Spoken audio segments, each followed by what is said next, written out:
Good morning. Today's little topic is one that I just had with a lady in regards to when to start the journey.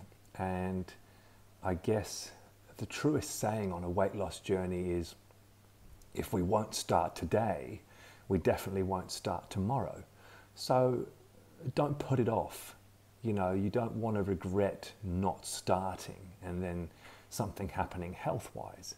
So don't ever think you're going to be ready. Don't ever think it's going to be the right time. We commit and then we get ready. And if it's important to us, we make it happen. You know the old saying, if it's important, we make it happen. If not, we make an excuse.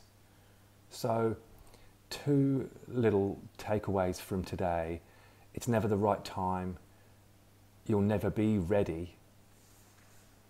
If we won't start today, then we definitely won't start tomorrow. So we just have to get going. We just have to commit, then we get ready. I hope that's helpful.